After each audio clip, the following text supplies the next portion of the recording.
All right, oops, you know what? And don't worry, I'm cutting all this part out. Okay. You want me to take this off? Yeah, actually, that was a good idea, and I'll take this off too. Oh, I was lucky. All right. Ah, this is fun. Okay. Oh, this is cool. Yeah. Huh, Good. it works. Great. Test. All right. Test. All right. It looks like it's good. So, hi. Okay. Let's give it a moment.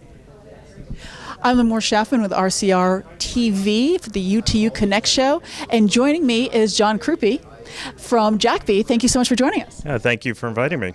So we were just at the TelecomHub event, focusing on big data, ROI, and analytics. What does your company do, and what was the perspective that you were bringing to the panel?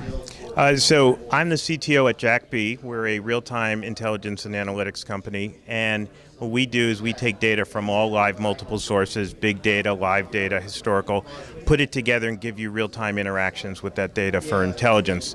On the big data side, which this conference was about, I was very interesting because I think a lot of people were really wondering, what is this big data?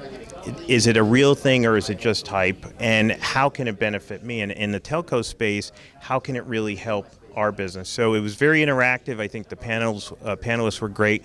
And we did get some really good questions from the attendees about really how can this be applied and who are the leaders and laggards in this industry. So now how do you define it M2M actually?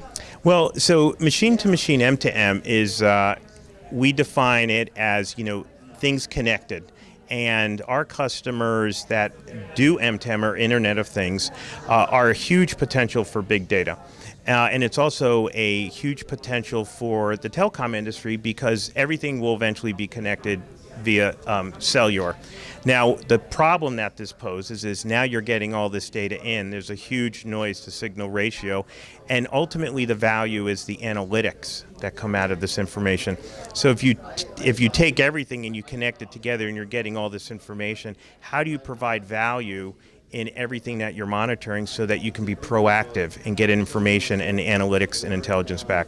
So we were talking a bit offline after the panel about the healthcare system. So as an example of what you were just talking about, what are you seeing with your clients in terms of how healthcare is or can actually use M2M? Well, I think so. Healthcare traditionally has been a little laggard in adopting newer technologies. I think it's just the way that industry is. But what we're seeing is that in the M2M space, the healthcare industry, with electronic records and the ability to take machines that do analysis on blood samples or other types of things, are now becoming a huge source of information that can be tapped into.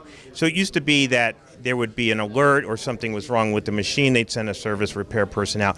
Now if they can do real-time monitoring of all these machines, and these machines in the healthcare industry are across hospitals, they may have hundreds of thousands, everything from an electronic stethoscope to an MRI machine to a blood processing, the collective intelligence that you get from this and putting together in the analytics could save hospitals in the medical industry millions of dollars, but can also help with the care, because if a system is down and you can't process, that can negatively impact the people that you're providing care for. Sure. And one of the things we're also talking about was the fact that the people servicing those companies, all of a sudden they have a new business model and opportunity because of what's being demanded, so all of a sudden their services are growing. So can you talk about that a little bit? Sure. So if you think about manufacturers, they build and deliver equipment, and then the equipment's very sophisticated.